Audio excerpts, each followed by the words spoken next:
بسم الله الرحمن الرحيم السلام عليكم ورحمة الله وبركاته لما أمد الصمد ملك أستاذ كجوكتان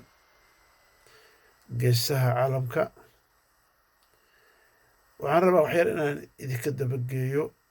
هوليه أن بريها كجرني أنا جي صاحب بديد رير من كيرو هولاس أو هاي ديق أرورنتي أنو أرورنيني ولا لهن رير بلد وين dhibaatada biyo baxada ay ku habsatay waxaan diray lacag $1,000 ah usbuucii hore la soo dhaafay runtii lacagta waxay gaartay runtii dadkii ku habboonaa in la siiyo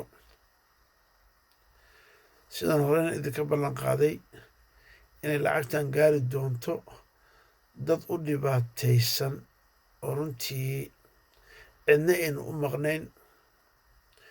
oo cid ay shinsanayaan oo ka dambaysan ayna jirin lacagtii waxaa lagu qaybiyey waxaa la siiyey 30 qoys oo degan xaafadda Buundweyn gaar ahaan buulada kasoo bilow kawaanka kor ku soo mar macnaha meesha xayaadka lagu tumaay asmaa cabdikariin kusoo wareeg shaabta soo mar dadka deganaa 30 qof ayaa loo qaybiyey baahidan waa iska badan tahay run ahaantii 30 qof ayaa la gaarsiiyey $30 ah iyo 2 qof oo waayeel ah run ahaantii aad aan u aqaanay oo ayagana min $50 la siiyey horta lacagtii $1,000 saas ayay ku baxday runtiina waxay gaartay dadkii mudnaay marka taasi qof kasta oo sadaqaystay marka sidaas ula soco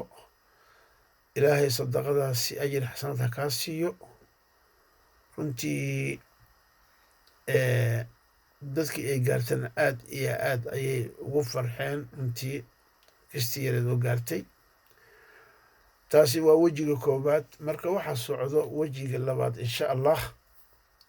marka waxaan ka codsanayaa dhammaan ummadda Soomaaliyeed gaar ahaan asxaabteyda Facebook isbuuc kora waxaan soo geliyey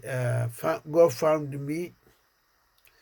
ilaa iyo hadda $100 bes ayaa meesha iga jirto wax kale وماشي كجر ماجر ممكن أصحابتي في فيسبوك عن كعصنا يا ولن على وحو أوده إنه هالكاسي كدرو $5 $8 $20 runtii lacagtan aruuriyaba waxay tagaysaa xaafadaas buulada because dadkaas sababtoo ah dadkaas aad ayaan u aqaanaa runtii waa dad cidna u maqnayn haddii wax la gaarsiin wax yar ayaa gaaray runaantii waxaad arkaynaa mar kastaba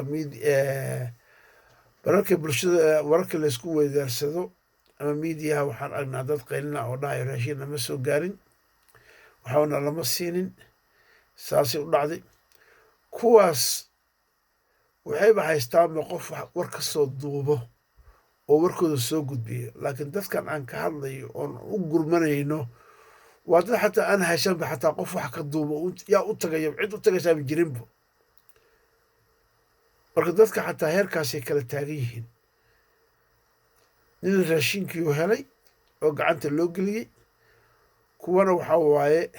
waxba ayna helin qayla ay la fadhiiso miidiyihii iyo warkii haystaan ummaddii usoo gudbinayo leyaa noola soo gudbado laakiin kuwan aan ka hadlayo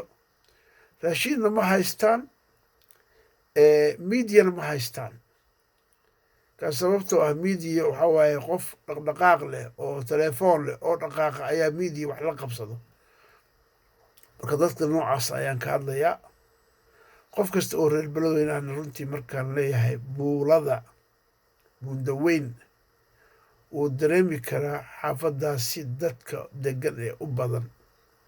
gaar ahaan dhinaca kawaanka shaabta macnaa dadka u badan wuu dareemi karaa ninkii reer beledweyne asli ah